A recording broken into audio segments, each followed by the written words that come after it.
Hello, Rams, and welcome to the final Monday night sports show of this semester. I'm Brian Buck. And I'm Jessica Mendoza.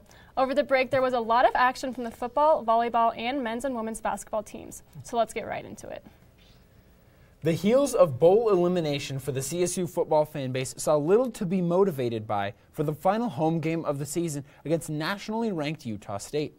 The players saw it differently. With senior day on their minds and snow on the field, the Rams fought until the end of the game, taking number 14 ranked Utah State Aggies into the final seconds.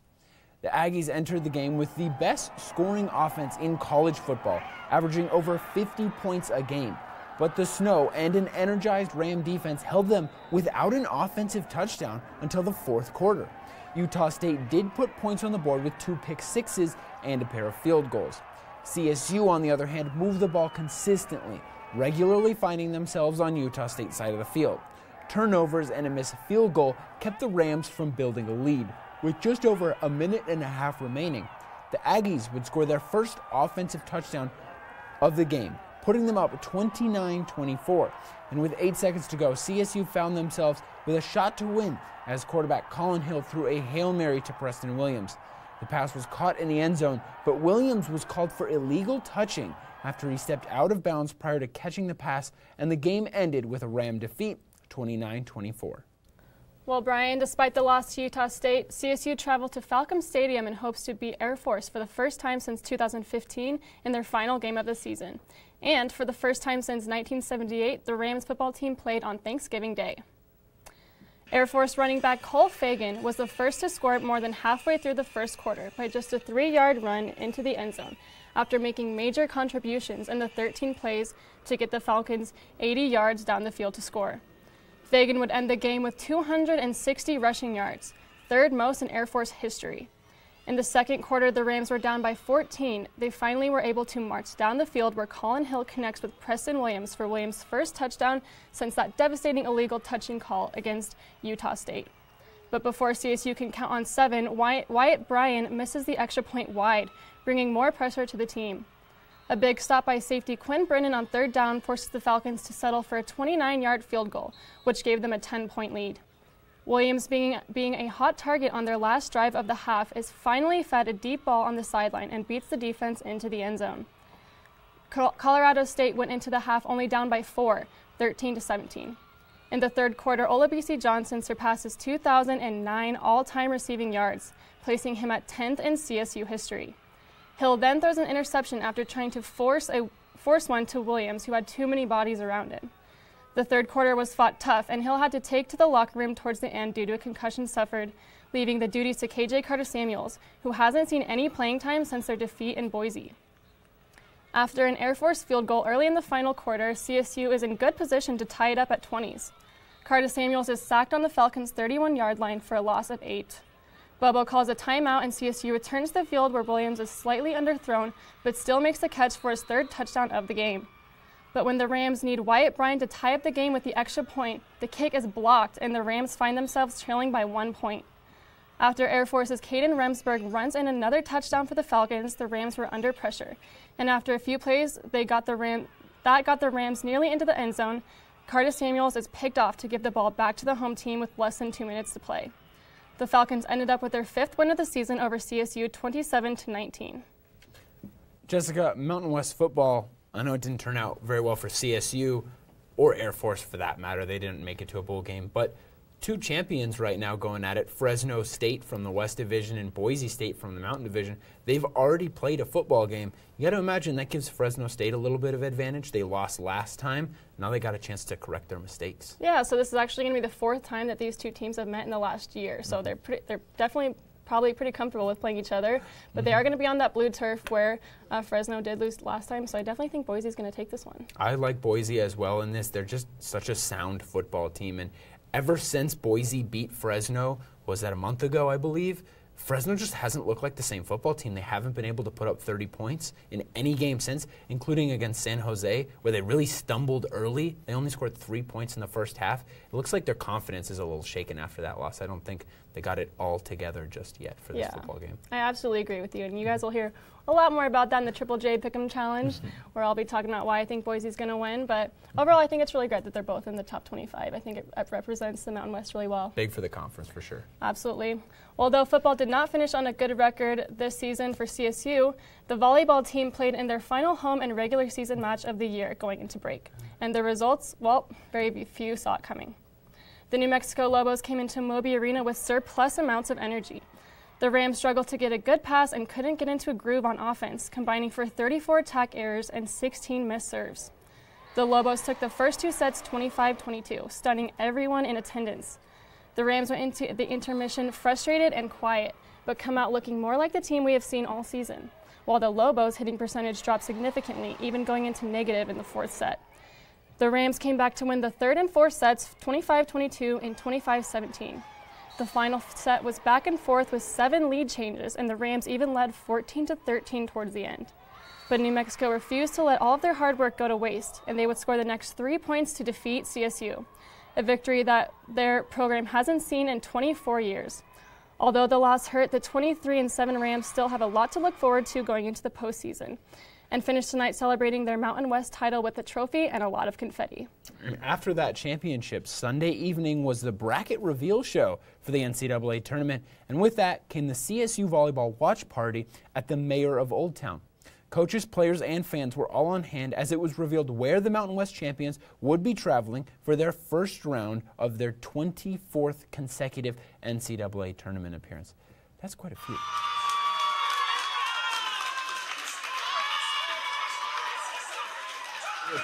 And then Tennessee, I know very little about. I know that they have a new coach and they've got good athletes in that program, and I think Eve is very good and she's made them better. So it's going to be interesting, but it's going to be fun and challenging and not like out of the realm of us being able to come out of it. So I'm fired up. Our players are fired up. No, it does help a lot, and we have to kind of go back to the way we played against Florida State and the way we played against Illinois. Those are the matches where we were playing at the level that we need to play to win matches like this. So that it will help us for sure. So excited. You know, we kind of thought we were going to be put at Stanford again, which would be a fun challenge, but then again, you know, they're ranked first. So it is nice to know that we are in Pullman, Washington, and that it is a very winnable outcome. Well, we're excited. We don't know anything about them, but I know that they're going to be a good team. They're from a good league. So to me, I think Tennessee is a great first-round opponent. They're good, but we don't expect to beat them. And you don't want to go into something expecting to win. We want to go into matches knowing it's a challenge, and that's how we see Tennessee. The Rams' first-round matchup will be against the University of Tennessee Volunteers in Pullman, Washington on Friday. If they win that game, they'll face the winner of Northern Arizona and Washington State. Moving on from volleyball, over the break, the men's basketball team went into the Gulf Coast Showcase in Florida undefeated on the season, where they took on the Louisiana Ragin' Cajuns, Florida Gulf Coast, and South Dakota State, but traveled home with 2 fresh losses and 1 win. Their first matchup against Louisiana was led by Lorenzo Jenkins and Adam Thistlewood, who put up 17 each, but Louisiana put too much pressure on the Rams' offense, scoring 30 points off of CSU's 20 turnovers. The Ragin' Cajuns would win that one 91-73. The very next day, the Rams were able to beat the tournament host 81-74 after improving their field goal accuracy 15% from their previous game. Kendall Moore and Anthony Massenton-Bonner led the team with 17 points each. In the consolation final game, the Rams met the South Dakota State Jackrabbits. SDSU's David Jenkins was on fire with 32 points on CSU, helping his team to victory 78-65. Massenton-Bonner put up 20, and Chris Martin, who made his season debut coming off of the bench and a suspension, scored 11 for the Rams and added 7 rebounds. After starting off the season with 2 in-state rivalry losses, the women's basketball team got back on the winning path Sunday when they hosted the Cornell Bears in Moby Arena. The Bears got off to a fast start, leading 14-7 after the Rams went 1 of 8 from 3 in the first quarter. But the Rams settled down on both offense and defense and began mounting their comeback in the second quarter, but entered the locker room still trailing the Bears 22-21. In the second half, the Rams continued their offensive push, shooting 50% from the field and getting to the free throw line 9 times. The Bears were able to keep pace, but weren't able to grab many rebounds and missed a few key three-pointers at clutch times in the fourth quarter, and the Rams made their free throws to ice the game. Final score, CSU 56, Cornell 53, and the Rams improved to 2-2 on the season, and they'll hit the road to take on the Gonzaga Bulldogs later this week. Well, Ram fans, that's all we have for you right now, but don't go anywhere because when we return, coming up is Castros Cut, the Triple J Pick'em Challenge, and a special interview with Super Ram fan Bryce Crystal. Stay tuned.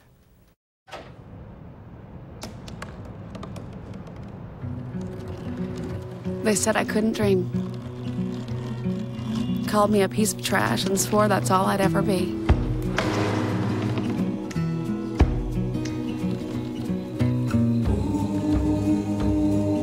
Said a bottle couldn't see the ocean.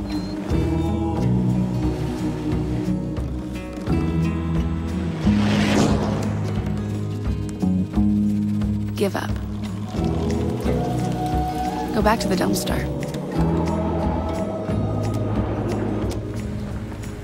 But I didn't listen. I made my way.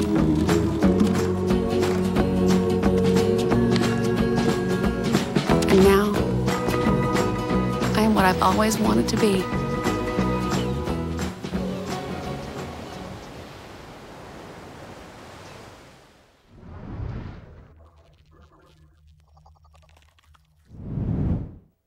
How's it going, Rams? Welcome to Castros Cut. I am Litos Casto, here to give you the rundown of what's coming up in CSU Sports this week. It's the last show of the semester, which means it's the last Castros Cut of the semester. I may or may not have been crying, but it's fine. We'll get through it together. So without further ado, let's get rolling right into it. First, we're going to take a look at your hockey squad. They're getting ready for the Rocky Mountain Showdown against CU this Friday. That game starting at 8 in the evening at Epic Blue Rink. It's going to be awesome. It's going to be fun. It's going to be so much fun. I hope you're excited because I am, obviously. If you're going to be there, feel free to say hi to me because I am going to be there. All right, guys. Next, we're taking a look at your basketball squads. Ladies first. They're heading to Washington to take on Gonzaga. That game is on Wednesday at 7 in the evening. And then we're going to take a look at your men's squad. They have 2 games coming up this week. First, tomorrow in Moby Arena on Tuesday, they're going to be facing off against Southern Illinois. It's going to be a fun one. And then they have their own Rocky Mountain Showdown against CU. They're heading to enemy territory, though, in Boulder. That game on Saturday starting at 1 in the afternoon for you. Sadly, that's all the sports we have coming up for this week. So, without further ado, we now have your Play of the Week. Let's roll it. Here we have the volleyball team. In honor of them going to the NCAA tournament on Friday to take on Tennessee, we're going to need to see some beautiful team plays like this. You feel the energy and you feel the teamwork and great cooperation that they have coming away with a beautiful play like this. They're going to need all of that coming together when they take on Tennessee on Friday. That match is starting at 5 on Friday. So keep an eye on CTV Sports Twitter page to keep the updates going on that. All right, Rams, that's it. It's over. I'm sad. It's fine, though, because don't go anywhere, because when we come back, we have the Triple J Pick'em Challenge coming up next. Don't go anywhere.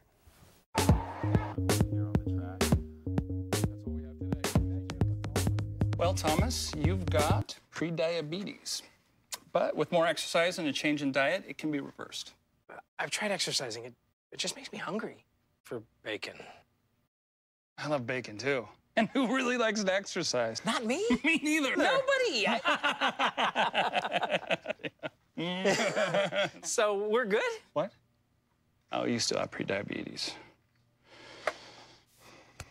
Big time. Okay, so we drowned the fire. Yep. Stirred it. Drowned it again. And now just feel if it's cold. Yeah. Cool.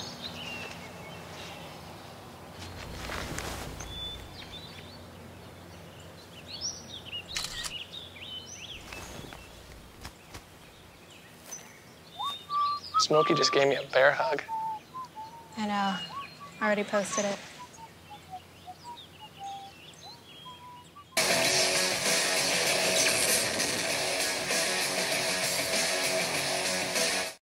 Hello, Ram fans, and welcome to the final Pick'em Challenge of the semester. I am now joined by Thursday Sports anchor Jared Stratton and guest picker Corey Odom to fill in for Jason Ortiz in this week's Triple J Pick'em Challenge. So to begin, this is how we were doing before break. And yes, I'm in the lead. There's no surprise there. I'm 31 for 39. Last week, 5 for 5, and Corey. Well, hold on. Yeah. I'm in the lead if it comes to like win percentage. So that question mark could very easily be a 1. Yeah, I'm not super happy with my 27 out of 39. I definitely think I'm going to come back next semester better than ever. And I would like to say I don't really think it's fair that Corey went 5 for 5. He totally sold out and picked all the highest ranked teams. Sold out? Yeah. I picked. Oh, okay, all right. That's fine. All right. You're not even going to try to win this week? You're like, I'm already looking towards next semester. We haven't done the picks yet. We're already fighting. Yeah. Well, with this last week of championship games ahead of us, let's start picking. So for the first game, we have the Red River rivalry matchup between number 14 ranked Texas and number 6 Oklahoma in the Big 12 championship. This is going to be a good one. All right. Actually, there's some coach drama going on right now between Texas and Oklahoma. I don't know if everyone knows about it right now, but the Kansas head coach, David Beatley, is talking to the Longhorns to help them beat the Oklahoma. He's going to give them a lot of advice, help them out there. Cheating. Excuse you support me. Cheating. That's actually a thing online, excuse me. You're calling me cheating when I know this. No, the coaches are cheating. But of course, yeah. Well, I don't know how NCAA works, but I know that I'm going to get it right by choosing cheating. Texas in this game. Kansas put up 40 points on Oklahoma. David Beatty is going to give them more than 40 points, I think, on this. And also, Texas did beat Oklahoma a little, not by much recently, but I still think they're going to come back and they're going to win this game. Okay. Oh, is it my turn now? Yeah. First of all, here's why I think Texas is going to win, because they've done it before. The game was 48-45 in a win on October 6th. In that game, the quarterback for the Longhorns, Sam Ehlinger, had 5 touchdowns, 2 in the air and 3 on the ground. So I'm thinking if he had to solo win a game in October, now he doesn't have to do that anymore. With Trey Watson averaging 86 yards in the last 2 wins, he shouldn't have to do everything on his own in this next win. So I say that Texas will win in an even less close game the second time around. Okay, I don't know if I know all the people watching saw. I don't know if you guys saw, but major eye roll to the whole "they've beat them before" thing. You can't just use that as an excuse. Things have changed. We got cheaters over here now. But the biggest thing that's changed is Kennedy Brooks. He didn't play very much in their first matchup. He's really been going off lately at that running back position.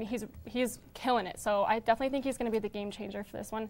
And that's why I picked Oklahoma. I really like Texas, but I'm trying to get back up the ladder here, trying to get those points back. So sorry to Texas, but I picked Oklahoma here. Well, if you want to win, you could choose Texas. But no, moving on, we have number 1 Alabama taking on number 5 Georgia in the SEC championship game. I'll let you start this one off, Corey. All right, perfect. So while I'm trying to drag Jason across the finish line, I just couldn't pick a major upset with Georgia. I went with Bama. They are the Patriots of college football. With the Chiefs looking amazing, if the Patriots ended up winning the Super Bowl, I wouldn't even be surprised. Alabama's the exact same way for me, and they're undefeated. Last time they played a top 10 team, LSU, they shut them out, 24-0. And the quarterback, Tungo Vailoa, has 36 touchdowns and 2 interceptions with a passer efficiency rating of 212 on the season. I don't see any way that you're going to slow that down. Yeah, so first of all, I'm going to stop you there. If we're talking about the NFL, I'll be surprised if the Patriots win the Super Bowl this year. Yeah, me too. Would you be surprised? Yes. I would. But that's not angry, the point. But that's a different point. Yeah. But, I mean, not a whole lot to argue about here. Tua's amazing. I will be very surprised if he doesn't win the Heisman Trophy this year. Georgia's weapons, their rushing attack with DeAndre Swift. But the problem is that Quinnen Williams for Alabama, he shuts down every single offense. He does really well. With that, he does well in everything. This whole team, their lineup is just the best at everything that they do. So I think that Georgia could give them a run for their money, but there's no way they're going to beat Alabama. Yeah, I'm going to start this thing off real quick. I saw a tweet over the weekend. This one girl thought that Tua from Tua Tagovailoa, she thought that the acronym Tua was the University of Alabama. That's what she thought it meant. But in reality, is she really that wrong, though? Tua He's the heart of that team. He's the heart and blood of that team. He's the top Heisman candidate. He's doing everything right. And if he keeps up the pace, he's going to be one of the top picks, if not the top pick, of the next 2022 2020 NFL draft. But one thing, though, that they do have to look out for, Georgia does have DeAndre Baker. In my opinion, he relates a lot to Chris Harris Jr. He's a very good cornerback. He's going to be one of the top picks of the NFL draft this year if it weren't for Greedy Williams. But I think that they're going to have to look out for him. But like you guys said, Alabama has too many weapons on offense and defense. This is going to be a blowout. I feel like we have to argue with someone who's not here. Like, listen, Alabama scores 50 points a game. They average 5 yards a carry. They get like 12 yards a catch. But like for us, we're just it's like, too easy for us right now. We're like, okay, that was good. To continue, we have Fresno State playing number 23 ranked Boise State in the Mountain West Championship game. All right, so I'll start off here. They're back on the blue turf. I know I gave you a hard time for picking Texas just because Texas has won before, but I will say that Boise has won in their last matchup, but that's not my only point. When it works for you, it's good. Is that how that works? Yeah, I will say that I think that, yeah, exactly. When it's me, it's okay. Got it. But styles win football games, and I think that Boise's style is just more impressive against this Fresno State team. They really shine against them, I think. So they're really good at staying on the field, keeping the other opponent's offense off of the field, so I think they're going to do well there. The last couple of games have been relatively low scoring. So I want to see Brett Rippon throw the ball more like he did in the last game between the two. It was a 49-yard touchdown pass. I would love to see him do that more. They have a good rushing game, but I would like to see some more deep balls in this game. Yeah, you kind of threw me off when you said their style was different. I was thinking just because they had a blue turf, they're going to change up the game. Style? But, no, their play style. Yeah, they look way better. But Fresno State is going to win this game. Right now, I'm going to tell you why real quick. They did lose to Boise just less than a month ago. I will give you that, but that was only by 6 points, and that was in Boise State. So I don't see them making these same mistakes from last They're in Boise last again. game. Yeah, they're going to. Yeah, sorry, I meant to say they're in Boise. So it's going to be different. No, but the thing is, they only lost by 6, and they're not going to make the same mistakes as last game. So it's all how Jeff Tedford adjusts the game, the head coach for Fresno. And real quick fact for you, though, Boise State, they lost against the San Diego Aztecs this year, and Fresno State blew them out. And I think that's a good thing to know just going into this game. I don't know, but I know one thing is for sure, that Fresno State's going to win. And I think that's why I brought up styles, is because when you play a different team, you play differently and different things show. So showing that they lost to them and they won to them. So they show their weakness. That's what you're trying to say. Yeah, and then they do better against Fresno. Jared, I know we're on the same team, but having someone like, oh, they beat San Diego is a tough sell for me. But I'm going to tell you in my way how they are going to win. They're underdogs. They got nothing to lose. Marcus McMarion has only 3 interceptions all season, and they have a triple threat offense with Mims, Rivers, and their receiver Johnson. So I don't know how you're going to slow down all 3 of them at once. And for me, just to slow down, slow down Boise, all you have to do is stop Alexander Mattinson, who has 1,215 yards on the season. He's amazing, and he did really well in his last matchup against this Fresno team. But moving on into the ACC championship game, we have number 2 ranked Clemson playing number 24 Pittsburgh. Yeah, and Clemson, after Taylor Lawrence took over this team, there's been something different going on in Clemson. They're winning their games by wide margins. And I was talking to Brian Buck earlier, our other sports anchor. He said if they're throwing to defensive tackles on offense, and their defensive tackle is scoring, I think that they're doing something good. Clemson is ranked over 20 places above Pittsburgh as well. It's an easy pick for us. Yep. Yeah, well, I think it's closer than it looks because Clemson hasn't played a ranked opponent since September 29th, while Pittsburgh hasn't beaten a ranked opponent since the number 20th ranked Syracuse October 6th. So it's been a while since they've played. It's been a while since they've played someone tough. I am picking Clemson though because I think they are a better team. Yeah, so I'm also picking Clemson, but you have to give it up to Pitt. I mean, they're having a better season than everyone expected, and they even beat Syracuse by more than Clemson did. But Clemson's beating all of their opponents except for 2 by more than 20. They're really going out there and dominating, so I don't think Pitt has a chance. Yeah, and finally, for the last pick of the semester, we have number 19 ranked Northwestern take on number 10 Ohio State for the Big Ten championship. All right, so we'll make this quick because I think this is pretty straightforward. Ohio State steamrolled Michigan. Dwayne Haskins had 6 touchdowns, no interceptions. What more do I need to say? Yeah, we're all agreeing here as well. Northwestern averages less than 24 points per game. And Northwestern's coach said it best himself. He said how good Ohio State is. Big dynamic games, guys on the line, both defense and offense. Dwayne Haskins is efficient and explosive as a quarterback, as we've seen. And he also said, J.K. Dobbins and Mike Webster can take it to the house if we miss a tackle. So he even knows it's going to be really tough. Yeah, and Dwayne Haskins, he just broke Drew Brees' record. He has the most passing yards and touchdowns in the Big Ten. I don't see Ohio State losing this game, especially after that game against Michigan, too. Yeah, that was amazing. We can't forget to note on that one. Bring that up. All right, well, Ram fans, that's all we have for the Triple J Pick'em Challenge this semester. But head to our Twitter page now to vote on who you think is going to finish off the challenge. And don't go anywhere, because coming up next is an interview with CSU Ram fan Bryce Crissell.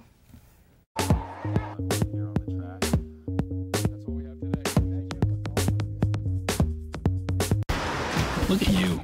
You're at the top of your game. You're unstoppable. Nothing can throw you off track. Wait, is that your car? Uh-oh. Yeah, I saw that coming. That will throw you off track. You're looking at around 10 grand in fines, legal fees, and increased insurance rates. Let's try this again. Smart move. Because buzz driving is drunk driving. Welcome back from the break, Rams. CTV Sports reporter Sydney Wicker was able to sit down with CSU fan Bryce Crissell to find out about why he is such a CSU fan and to find out about his relationship with CSU basketball player Nico Carvaccio. Fight on, you star, we're on to the gold. This is Bryce Crissell, CSU Super Ram fan, if you couldn't tell. And in his words, he's been singing the CSU fight song for a billion years. Bryce's dad, Lance, is a CSU alum, and since August 11th, 2015, when Bryce was born, his dad has been dressing him from head to toe in Ram apparel. He started going to basketball when he was 2 months old. And so he's been nonstop basketball. You know, it's easier, it's indoors, it's a quick game. We waited a little bit for football, but he hasn't missed a football game in the last, 3-4 years. So it's kind of like he was born into it, and that's what I always said. We had to start him when he was early, so he'd kind of know, okay, this is game day feel, this is what we go do, this is how we sit through the game, and now he just turned 6, so he's kind of used to what it's like to be a true CSU fan. Bryce first got a lot of attention for being former CSU and current Dallas Cowboy wide receiver Michael Gallup's biggest fan. And it was the Nevada game. It was like an 8:30 start. Bryce was probably the only kid, under 14 that was there, and we kind of went back and forth on, do we want him to go, and it's late and it's kind of cold. And the first person out of the tunnel was Gallup, and he was warming up. And, slowly a bunch of players kind of came running out, and no one really, noticed Bryce. And then Michael came back around and came over and was a quick, hey, thanks for being here, and just a high five. And Bryce, so then from there on out, he's like, oh, where's number 4? Where's number 4? And then, of course, with his success, you hear his name nonstop. Despite Gallup no longer being at CSU, Bryce has found a new friend to hang out with after games, this time on the court side. Who's your favorite player on the basketball team? CSU? Yep, for CSU. Nico. Nico? How come Nico's your favorite? Because he lifts me up every single home game if you win. Nico Carvaccio was unable to sit down for an interview, but he did say it means a lot that Bryce cares so much to get so excited for their games. He also said that no matter win or lose, it cheers him up to see Bryce at the end of the game waiting for him. No matter if CSU is having one of the best seasons that they've ever had or one of the worst, Bryce is there cheering them on. Because I like them when they win and lose. What happens when they lose, even when it's football or basketball? I don't cry. I just stay happy. He's what it means to be a real and true CSU fan. With CTV Sports, I'm Sydney Wicker. Fight on your star, fight, go Rams. Wow, Brian, that's really nicely done package by Sydney. It really portrays well how much he loves CSU and he loves the athletes here. Mm-hmm. We've seen it with Michael Gallup, and now we're seeing it with Nico Carvaccio, and they love him back. You can see it after the games. We've seen them come and pick him up after the games and really kind of love on him and really just show their support for how much that he supports them. And I really don't think there's anything that they can do to really lose his support. No, not at all. I mean, you look at what a great fan is, some of the signs of a great fan is always being there, always being supportive of your team no matter what they are. Lance and Bryce are at every game. I see Lance on Twitter all the time, supporting the team, especially through a down season. And I gotta say, Lance's helmet collection is one of the coolest things I've ever seen. You would notice that. Well, Ram fans, that is all we have for you tonight. Thanks for tuning in this semester. Check back with us in January for more CSU updates on basketball, lacrosse, hockey, spring football, and much more. Be sure to follow us on Twitter at sports_CTV to stay updated on all the CSU action. Until then, have a great night, Ram fans.